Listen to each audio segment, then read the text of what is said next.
All right, so we finally were able to get this GMC engine on the run stand and get a video of this thing. This is actually a pretty cool engine. It's came out of a 1956 or 57 GMC pickup or tow truck, and back then they used Pontiac V8s in those, and you guys will recognize these cylinder heads as Pontiac because it is a Pontiac engine. We made a lot of upgrades to this thing. Since we're going to rebuild it, might as well make it better, right? So it still retains its factory two-barrel intake manifold, and number 298, it looks like, cylinder head. That's the last three digits on the cylinder head. What we had to do is we done quite a bit of work to the cylinder head, and what we did is we milled the combustion chamber. Their floors are flat in Pontiac heads, so we were able to mill those down, which gave us some more valve spring installed height because we were able to not sink the valve, but move the valve towards the valve spring, which gave us more valve spring clearance, so we could run a little better spring than what we normally use on these Pontiacs because the Pontiac only has a 1/600 installed height. And so that helped two things, that and the compression ratio. This is actually, it started out as a 347 cubic inch engine, and now it is 394 cubic inches. So we increased the stroke and the bore on this thing, and so we can give it a little bit more torque, which who doesn't like torque, right? And we converted the ignition to electronic, so it has the factory distributor, but it's been converted to an electronic distributor, so it doesn't have points any longer, which is better for maintenance and reliability. The other thing we done as well is we converted this to a screw-in rocker arm stud. So now it has a screw-in rocker stud with a roller tip rocker arm. And believe it or not, these heads took a small block Chevy rocker arm, and they fit perfect. Everything lined up ideal.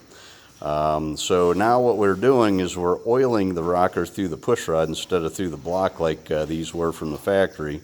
What Pontiac did back then was they actually had an oil passage coming up through the deck of the block that went into the deck on the end or on the cylinder head, and it fed an oil passage that pumped oil to all the rocker studs, and that rocker stud had a spurt hole on it, and it would squirt the oil into the rocker ball and lubricate the rocker that way. Well, we converted it to a more modern version where we do it through the push rod like the later model from, I think they started doing it through the push rods in 1964, maybe 65.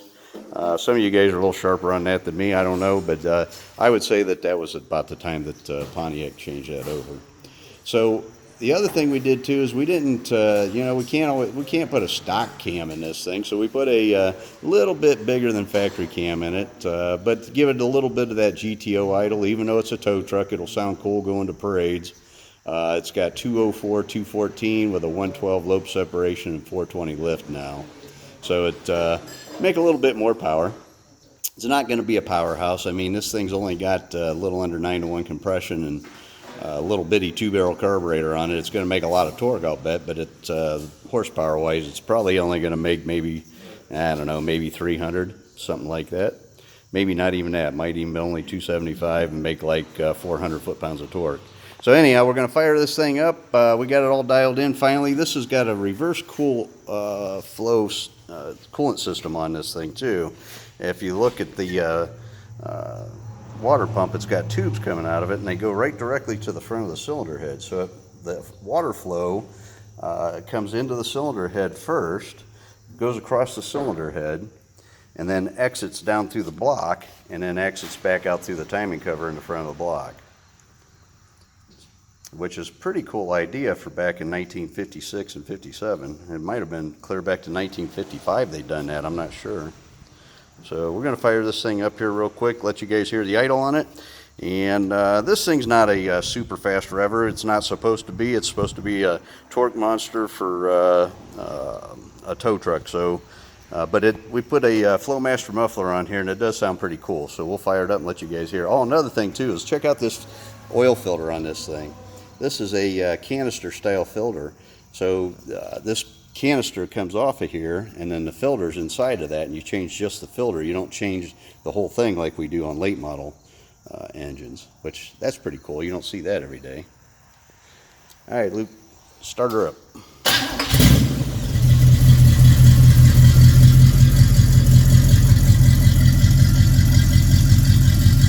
Like I said, it doesn't have a real radical idle. It's only 204, 214 at 50. But it's got a little bit of an idle. Sounds pretty cool for a tow truck.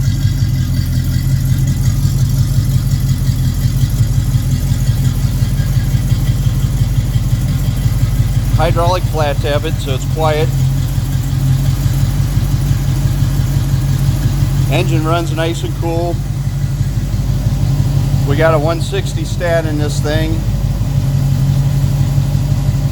The tach's not working right now, but it's idling probably about 600 RPM. Got good oil pressure.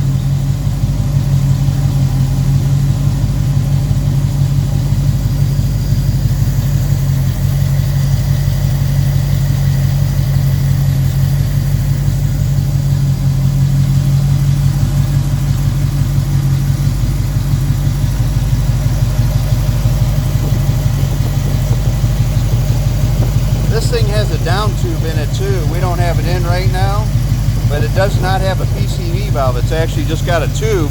They call it a down tube because it exits back by the bell housing area. That's how they did it back in the day.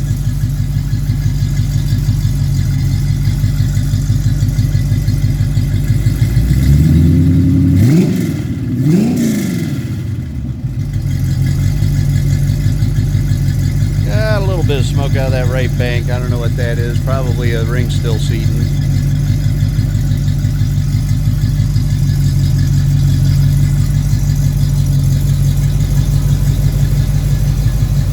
Alright, for all you guys who are into these old GMC engines, this is a really cool one. We got another one coming up too. This one's going to Bourne Stage Customs down in Texas.